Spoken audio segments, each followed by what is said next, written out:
सुप्रभात मेरे प्रिय विद्यार्थियों, आप सभी का हार्दिक स्वागत है कक्षा छठी के ई लर्निंग हिंदी के व्याकरण के कक्षा में। तो विद्यार्थियों, जैसा कि आप लोग श्यामपट्ट पर देख पा रहे हैं, मैंने विराम चिन्ह टॉपिक लिख के रखा है। तो बच्चों, विराम चिन्ह तो हम लोगों ने पढ़ करके समाप्त कर लिया था। तो आज हम लोग क्या करने वाले हैं? आज हम लोग विराम चिन्ह के अभ्यास कार्य करने वाले हैं। ठीक है, तो चलिए सभी मेरे साथ शुरू हो जाइए। अपने व्याकरण के पुस्तक की पृष्ठ संख्या 198 यानी पेज नंबर 198 निकाल लीजिए। देखिए, पहला क्वेश्चन क्या है? निम्नलिखित वाक्यों में उचित विराम चिन्ह लगाकर उन्हें दोबारा लिखिए।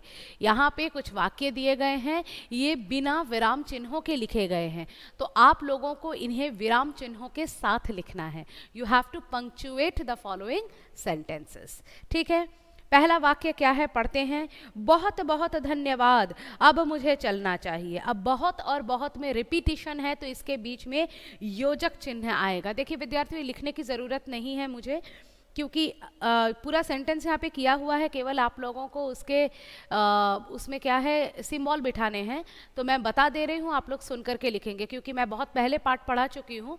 मैं उम्मीद करती हूँ अब अगर मैं किसी सिंबल का नाम हिंदी में आपको बोलूँगी तो आप लोग वो कौन सा है वो कनेक्ट कर पाएंगे, है ना। तो बहुत और बहुत के बीच में योजक चिन्ह यानी हाइफन नहीं बोलूँगी, अब से हिंदी में ही बोलूँगी। धन्यवाद, धन्यवाद के बाद विस्मयादि बोधक या विस्मयादि सूचक यानी कि एक्सक्लेमेशन होगा। अब मुझे चलना चाहिए। सेंटेंस कंप्लीट हो गया है भाई, तो पूर्ण विराम।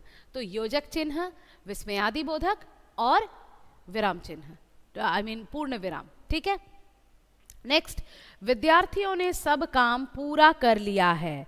यहाँ पर कहीं पर भी किसी प्रकार का कोई भी विराम चिन्ह पूरे वाक्य में प्रयोग नहीं होगा, केवल वाक्य के अंत में जो है पूर्ण विराम लगेगा, क्योंकि यहाँ पर कहीं कोई विराम नहीं है। पूरे वाक्य को हम लोग एक श्वास में ही पढ़ ले सकते हैं, है ना। नेक्स्ट है, मेरे पिताजी का नाम डॉक्टर हरि मोहन है। यहाँ पर पूर्ण विराम तो आप लोग है के पश्चात लगाएंगे ही, लेकिन डॉक्टर के बाद, क्योंकि डॉक्टर शब्द को पूरा नहीं लिखा गया है, डॉक्टर शब्द को आधा लिखा गया है, एब्रीविएटेड फॉर्म लिखा गया है, इसलिए यहाँ पर आप लोग लाघव चिन्ह का प्रयोग करेंगे। लाघव चिन्ह छोटे से शून्य की तरह। ठीक है, चलिए। केशव विद्वानों जैसे गर्व से कहता नहीं, री पगली पहले पर निकलेंगे, बगैर परों के बेचारे कैसे उड़ेंगे। ये शायद चिड़िया की बच्ची चैप्टर से है। तो यहाँ पे केशव विद्वानों जैसे गर्व से कहता तो कह रहा है, इसका मतलब उसके सेंटेंस को जो है कोट किया गया है, उसके द्वारा कहे वाक्य को उद्धरित किया गया है। तो यहाँ पर इसका मतलब उद्धरण चिन्ह का प्रयोग होगा। जब भी उद्धरण चिन्ह का प्रयोग होता है, उससे पहले क्या लगता है? अर्ध विराम लगता है, कॉमा लगता है। तो सबसे पहले कहता के बाद आप लोग कॉमा बिठाएंगे, उसके बाद दोहरा उद्धरण चिन्ह स्टार्ट करेंगे। नहीं री पगली, यहाँ पे देखिए एक विराम चिन्ह आएगा। कौन सा वाला? बिल्कुल सही, विस्मयादि बोधक या विस्मयादि सूचक, विस्मय सूचक। ठीक है, यानी कि एक्सक्लेमेशन पगली के बाद पहले पर निकलेंगे, वाक्य समाप्त। बगैर पैरों के बेचारे कैसे उड़ेंगे, प्रश्न सूचक। उसके बाद उद्धरण चिन्ह को बंद करेंगे, दोहरे उद्धरण चिन्ह को बंद करेंगे, पहले ओपन फिर क्लोज। मैं रिपीट कर देती हूँ। केशव विद्वानों जैसे गर्व से कहता, कॉमा इन्वर्टेड कॉमा, नहीं री पगली एक्सक्लेमेशन मार्क, पहले पर निकलेंगे पूर्ण विराम, बगैर पैरों के बेचारे कैसे उड़ेंगे question mark inverted comma close. ठीक है, ये सारे हिंदी नाम बच्चों जितना जल्दी हो सके आप लोग कंठस्थ कर लीजिए। ठीक है, हमारे देश में तरह तरह के भोजन, तरह तरह की पोशाकें प्रचलित है। देखिए कितना आसान है। हमारे देश में तरह तरह के भोजन, तो तरह और तरह के बीच में क्या रहेगा? योजक चिन्ह रहेगा। ठीक है, तरह तरह के बीच में योजक चिन्ह रहेगा। फिर से एक और बार भोजन के बाद तरह तरह लिखा है, वहाँ पर भी योजक चिन्ह रहेगा कि पोशाकें प्रचलित हैं, तो वहाँ पर और भी, यहाँ पे और कुछ नहीं है, केवल है के बाद जो है पूर्ण विराम लग जाएगा। ठीक है, अब देखिए निम्नलिखित गद्यांश को ध्यान से पढ़िए और उचित विराम चिन्ह लगाइए। ये वाला मैं आप लोगों के ऊपर छोड़ देती हूँ, ये आप लोग स्वयं करेंगे, ठीक है।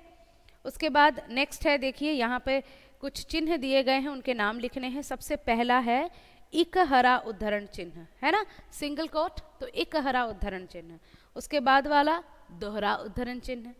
उसके बाद विस्मयादि बोधक चिन्ह, ठीक है, विस्मयादि बोधक चिन्ह।